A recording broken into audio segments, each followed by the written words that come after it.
Fur babies owner nagtipon para sa Pet Summit sa Kidapawan City. Narito ang report mula kay Lawrence June Madiloso. Maagang nagkatipon sa City Gymnasium ang mga pet owners mula sa lungsod ng Kidapawan para sa isinagawang Pet Summit 2025 nitong linggo, September 28. Ang nasabing aktibidad ay pinangunahan ng Office of the City Veterinarian na naglalayong patuloy na mapanatili ang pagmamahal at pangangalaga sa mga hayop, maliit man ito o malaki. Sa mensaheng pinaabot ni City Veterinarian Dr. Eugene Gornes, binigyan din niya ang importansya ng pagiging responsableng pet owners, gayon din ang mga serbisyong handang ibigay ng kanilang tanggapan sa mga nag-aalaga ng hayop sa lungsod. Bahagi ng pagdiriwang ang Potion Show kung saan inrampa ng mga alagang hayop ang kanilang mga kasuotan, gayon din ang kanilang mga talento at kakayahan sa pamamagitan ng PNP K9 Show at RIO Show. Nag-uwi rin ng premyo ang mga nagwaging aso at pusa sa Potion Show. At marami rin ang nanalo sa mga raffle draws sa tulong na rin ng ilang mga sponsors ng aktibidad. Bahagi ng komunidad ng lungsod ang mga hayop, kaya naman may mga proyekto at programa rin ang lokal na pamahalaan ng Kidapawan para sa kanila. Para sa Let's Go Luntian Kidapawan Report, ako si Lawrence June Madiloso ng City Information Office. Bagong barangay chairperson ng Paco nanumpana. Narito ang report mula kay Leo Umban. Itutuloy ang nasimulan at panatilihing buhay ang mga alaala at ligasiya ng namayapang barangay chairperson Edgarlito Ilardo. Ito ang ipinangako ng bagong talagang barangay chairperson ng Paco na si Bernard J. Lumpayan na nanumpa sa bagong katungkulan na pinangunahan ni Mayor Pao Evangelista September 29, 2025. Sa ilalim ng rule of succession, kapag pumanaw ang kasalukuyang leader ng barangay, ang first barangay councilman ang siyang papalit rito. Matatandaang nasawi makaraang mabundol ng motorsiklo si former barangay Paco chairperson Ilardo nitong September 14, 2025. Makaraan ng 10 araw at nito lang September 24 ay inihatid ito sa kanyang huling hantungan. Marami ang nanghinayang sa pagkawala ng butihing opisyal. Kilala si dating chairperson Ilardo sa kanyang barangay bilang isang matulungin at madaling malalapitan sa panahon ng kagibitan ng kanyang mga kabarangay. Para sa Let's Go Luntian Kidapawan Report, ako si Leo Umban ng City Information Office. Konseho nagpasa ng hakbang para paunlarin pa ang lungsod. Narito ang report mula kay Rachel Abella. Mga lehislaturang nakatutok sa pagpapaunlad pa ng Kidapawan City ang pangunahing prioridad ng kasalukuyang 10th Sangguniang Panlunsod. Ito ang commitment ng SP sa Executive Department ng City LGU sa pagnanais na umunlad ang antas ng kabuhayan ng mga mamamayan at mahusay na maipatupad ang mga pangunahing serbisyo, proyekto at programa ng lokal na pamahalaan. Bago lang ay inaprubahan ng mga miyembro ng konseho ang Comprehensive Development Plan for CY 2025 to 2031 Local Development Investment Plan at ang mahigit sa 14 billion na Annual Investment Program for CY 2026. Laman ng mga ito ang pangunahing programa na ipapatupad ng City Government sa hinaharap. Mula buwan ng Hulyo hanggang Setyembre ay nagpasa ng 131 resolution ang SP. Kabilang sa mga ito ay ang Memorandum of Agreement ng City Government sa mga national agency at partner institution, pagkilala at pagbibigay gawad sa mga estudyante at atleta sa kanilang pagwawagi sa mga patimpalak at kompetisyon at kumpirmasyon ng mga bagong department heads. Naging madali ang trabaho ng sanggunian dahil ayon kay City Vice Mayor Melvin Lamata Jr. dahil sa nagkakaisa ang kanilang tanggapan at ang punong ehekutibo, lalo na kapag kaunlaran at kabutihan ng mga Kidapawenyo ang nakasalalay. Para sa Luntian Kidapawan Report, ako si Rachel Abella ng City Information Office. Pagkakaisa ng tribo, hangad ng bagong IPMR ng Kidapawan City.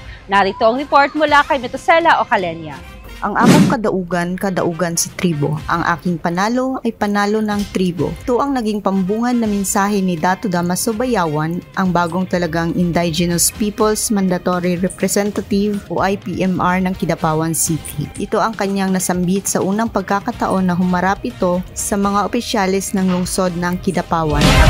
Sa 10 ng mga kawani nito at iilang mga Kidapawenyos. Hiniling nito ang pagkakaisa, pag-uunawaan at iwasan na ang anumang di pagkakaintindihan upang matutukan ang pag-unlad ng tribo sa tulong ng lokal na pamahalaan. Sa kanyang panunungkulan, magiging prioridad niya ang mga programang pangkabuhayan, edukasyon, kalusugan at infrastruktura para sa mga katutubo sa lungsod. Matatanda ang mahabang panahon ring walang tumayong IPMR sa lungsod, kaya isang makasaysayang pangyayari ito para sa mga indigenous people ng Kidapawan. Nais rin ni Dato Bayawan na ipagdiwang muli ang IP Day na nagsisilbing selebrasyon ng tribo sa pagpapanatiling buhay ng kanilang kultura. Pinasalamatan din ni Bayawan ang sangguniang panglungsod at ang lokal na pamahalaan ng Kidapawan sa pag-aproba sa IP Code. Para sa Let's Go Luntian Kidapawan Report, ako si Mitosilo Kalanya ng City Information Office. Speed readers ilalagay sa mga pangunahing lansangan sa Kidapawan City. Narito ang report mula kay Chayla Baldos. 10 piraso ng mga speed readers ang ikakalat sa iba't ibang lugar ng Kidapawan City upang mamonitor ang bilis ng takbo ng sasakyang bumibiyahe sa mga pangunahing lansangan ng lungsod. Mismong si City Mayor Pau Evangelista ang nagbalita nito sa ginanap na City Peace and Order Council o CPOC meeting na ginanap nitong nakaraang araw ng Biyernes, September 26 sa Mayor's Conference Room. Ilalagay ang nasabing mga speed reader sa mga barangay ng Amas, Paco, Binuligan at Sikitan kung saan maraming mga sasakyan ang madalas na dumaraan. Ang bawat speed reader ay lalagay sa mga kalsada ng Kidapawan ay mayroong CCTV camera at makakapag-capture ng registered plate numbers ng mga sasakyan. Namomonitor ang daloy ng trapiko sa mga nabanggit na lansangan sa command center. Kapag overspeeding ang takbo ng mga sasakyan ay agad itong madidetect ng command center dahil sa mga solar-powered speed readers at CCTV cameras. Kahit pa nga sa kalaliman ng gabi at dilim ng paligid, maayos at malinaw na nakikita ng command center ang mga plate registrations ng mga sasakyan dahil sa night vision solar-powered cameras. Nagpaabot naman ng pasasalamat ang mga miyembro ng CPOC sa alkalde ang nabanggit na mga kagamitan upang maiwasan ang aksidente sa mga lansangan. Para sa Let's Go Luntian Kidapawan Report, ako si Chayla Baldos ng City Information Office. Farm Run at Zumba Dance Contest, bahagi ng National Family Week Celebration sa Kidapawan City. Narito ang report mula kay Limuel Macatol. Higit pa sa panalo, ang magkakasama sa pagtakbo at paglalakad ang naging family bonding ng mga pamilyang Kidapawenyo na nakiisa sa fun run event sa Kidapawan City. Umaga nitong linggo, September 28. Hawak kamay na binaybay ng magkakapamilya ang kahabaan ng National Highway mula sa Mother, Father, Child, Mother and Child at Father and Child category. Pinarangalan naman ang lahat ng mga nangunang pamilya sa kompetisyon mula sa bawat kategorya ng mga lumahok. Matapos ang takbuhan ay nagpakitang gilas naman sa Zumba competition ang mga magulang ng mga daycare learners at ilang mga daycare workers. Bahagi ito ng pagdiriwang ng 33rd National Family Week sa bansa ngayong linggo na nakasentro rin sa pagpapatibay at pagbubuklod ng bawat miyembro ng pamilya sa kanilang tahanan at pamayanan. Layunin nito maipakita rin sa mga kabataan lalo na sa kanilang murang edad na sa lahat ng panahon at kompetisyon sila ay may pamilyang nakaantabay at nakasuporta manalo man o matalo. Ang aktibidad ay naging posible sa pagsisikap ng lokal na pamahalaan ng Kidapawan, gayon din ang mga kawani ng City Social Welfare and Development Office sa pangunguna ni CSWD DC Gaviola. Para sa Let's Go Luntian Kidapawan Report, ako si Limuel Macatol ng City Information Office. 3 parangal iginawad ng SSS Kidapawan sa lokal na pamahalaan ng Kidapawan. Narito ang report mula kay Jalaika Kate Ganancial. Parangalan ng Social Security System o SSS Kidapawan ang lokal na pamahalaan ng Kidapawan dahil sa positibong pagtugon sa programang Kaltas Collect Program o KCP ng ahensya. Kinilala ang LGU Kidapawan bilang top collection partner and coverage champion dahil sa pagtiyak na nakokolekta at nai-remit ang SSS ang kontribusyon ng mga job orders at casual employees ng city government. Maliban sa naunang dalawang pagkilala, ipinagkaloob din ng Outstanding KCP Partner Award sa City Government ng Kidapawan. Mula Enero hanggang Agosto ngayong 2025, nasa 1.18 milyon ang nairemit ng LGU Kidapawan sa SSS na kontribusyon ng mga JOs at COS employees. Sa kabuuan, mula Enero ng 2016 hanggang Agosto ng 2025, aabot na sa 35 million pesos ang kontribusyon ng mga nabanggit na mga lingkod bayan sa SSS. Sa datos ng SSS Kidapawan, nasa 1,548 na mga JOs at COS ang nakapag-enroll at buwanang naghuhulog ng kanilang kontribusyon sa SSS. Through their SSS membership, JO and COS employees of LGU Kidapawan enjoy access to vital social security benefits such as sickness, maternity, disability, retirement, death, and funeral benefits, as well as short-term salary loans and employee compensation benefits for work-related contingencies ayon sa kaltas na inilabas ng SSS. These provide financial protection and security in times of need, ensuring that workers and their families are supported throughout life's uncertainties. With these efforts, LGU Kidapawan has shown its unwavering commitment to the welfare of its workforce under Mayor Evangelista's administration, setting a strong example for other institutions in extending social protection to their employees. Dagdag pa ng ahensya. Para sa Let's Go Luntian Kidapawan Report, ako si Jelica Kit, yan ang City Information Office. Anak ni dating PACO Chairperson Edgarlito Ilardo, nanumpa na bilang bagong miyembro ng Barangay Council. Pakinggan natin ang report.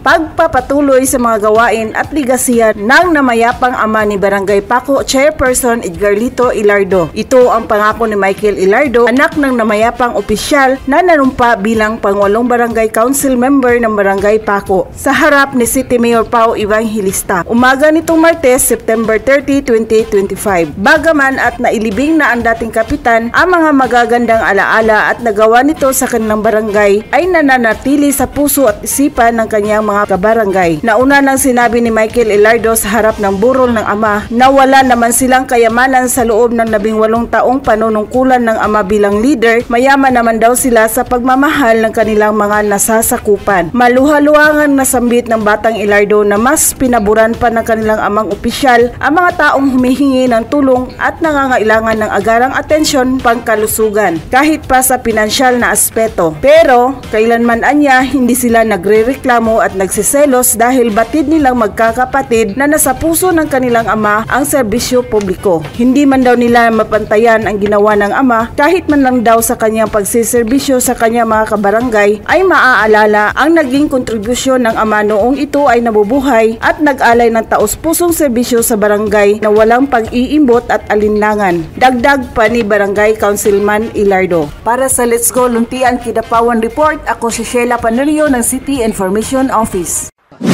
Kidapawan City Health Office humakot ng parangal sa Provincial Health Summit 2025.